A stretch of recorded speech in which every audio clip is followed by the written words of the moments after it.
Hi there, hope you're having a good day. Welcome back to another video. Today I'll be giving you my picks for the top 5 basketball shoes so far this year. We're at the end of the first quarter of 2026 now. Lots of new hoop shoes came out recently. Lots of great new options. As usual, you know how it goes. These will be ranked in order based on my experience playing in them. My experience, not my dad's, my son's, your uncle's. However, I'm down to hear yours. Let me know in the comments at any time. Name your top picks right now, and please consider subscribing if you haven't. Drop me a like if you enjoy the content. That will help me out a ton. Thank you so much for all your support.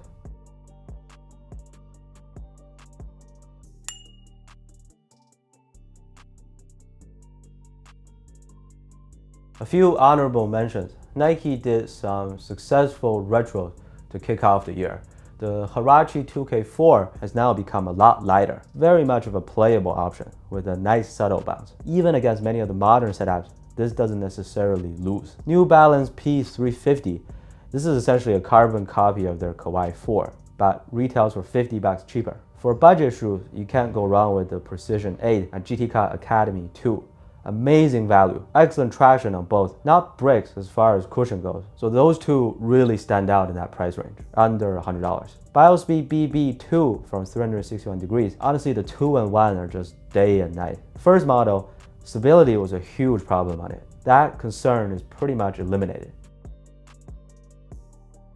A few not so honorable mentions.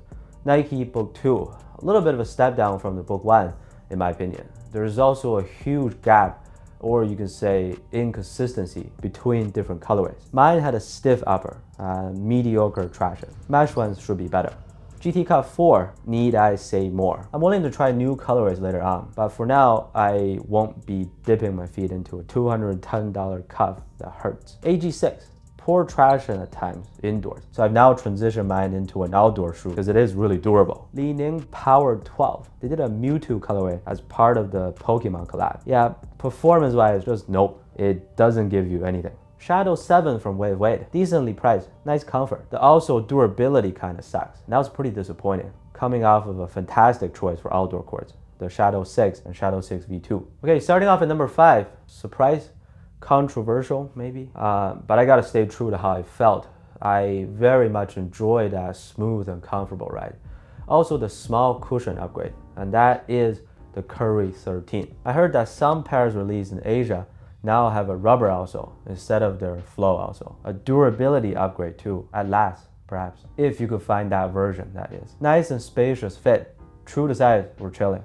No need to size up. Finally some decent cushion added onto the shoe, with full length hover plus. A little bit of that soft and plush feeling underneath. That's something we didn't have from all those previous Curry shoes with flow. It can't go any higher on this list because it's quite picky when it comes to the court condition. Silent but effective. Struggles against that sometimes. Not ideal if you need a long-lasting outsole. Comfort and court feel are top-notch though. Fit is improved. More forgiving this time. Alright, that's just my feedback as a happy consumer. I know there's no hype around it. I just walked into a store and was like, oh yeah, the Curry 13. Not many people care probably. The ship has sunk with Under Armour, but that doesn't stop you from having a good time playing in his last shoe.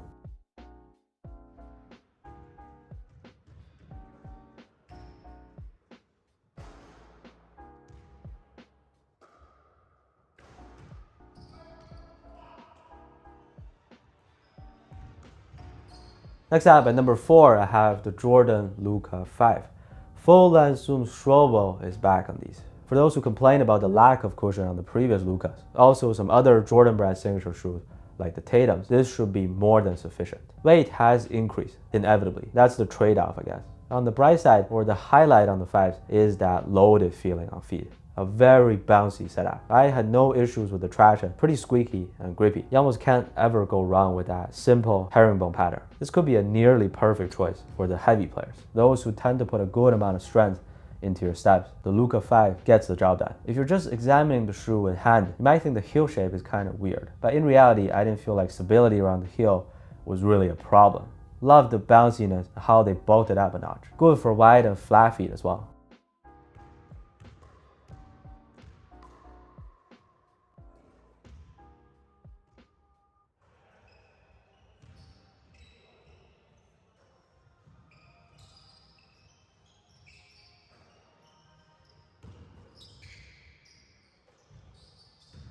Coming in at number 3, please allow me for this one time to do a tie.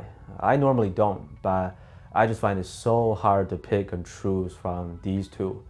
City 14 and Liren 6 V2. Both shoes use a combination of boom and super boom. Both are an upgrade from their previous models. Hey, a lot of cushion upgrades on this list today. On the City 14, it was a notable change. Much more of that plushness from the foam. Very delicious. I've brought it with me many times as the backup. If the other pair was too heavy, too stiff, not grippy enough, every time I almost preferred the City 14. Traction is excellent. Tough RB, you'll be absolutely good to go, regardless of the dust condition. Liren 6 V2 has a tough RB also too. These two really get a tie in each aspect. Traction, durability, cushion, and bounciness. Both shoes are about the same weight as well, in the same size. So you can judge a book by its cover if you happen to be trying to decide between these two. Here we're talking about a lightweight, bouncy, and comfortable low top guard shoe that has super boom inserted partially.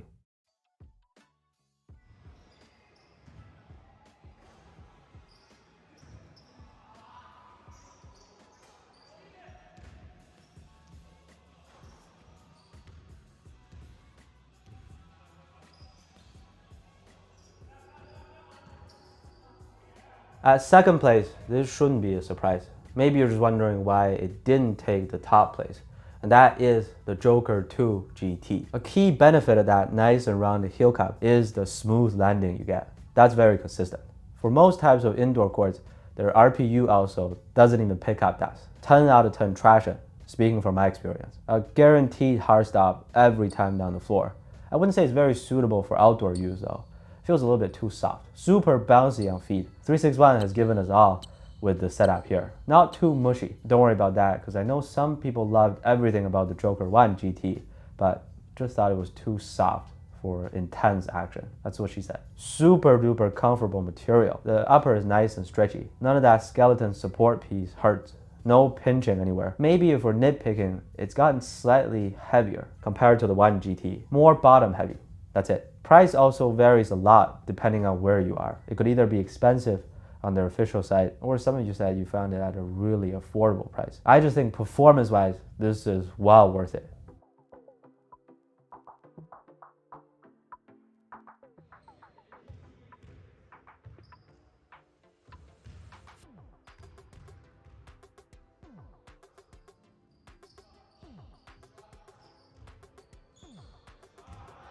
Alright, now the shoe that impressed me the most up until this point actually kept on getting better too. Yushuai 20. If your main goal is to get a bouncy hoop shoe, this is probably the first one that comes to mind for me. One of the bounciest cushioning setups out there, if not the bounciest. The setup is new too. They're calling it G-Boom. It's essentially an integrated midsole and also GCU on the bottom. No traditional rubber found here. It's not that they stacked it up higher or beefed it up. The effect is you can feel that responsiveness more directly. A lot of times, given a midsole height like this, the shoe might be too elevated, unstable. But the Yushuai 20 gets us a crazy bounce while not sacrificing anything else, if that makes sense. It's also very light and very breathable. I take this upper construction material quality over the Cities and Liren's this year. Why did this even be the Joker 2 GT? Well, it doesn't necessarily defeat it in any way. Because when we get to this point, they're really both fantastic performers. Sometimes when I decide on which one to wear, this gives me the most amount of boost with the least amount of restriction on my feet. 100% need a second pair too. Double it up. I think for that reason, if you tend to go for a shoe more often than any other pair, then that says a lot about its functionality.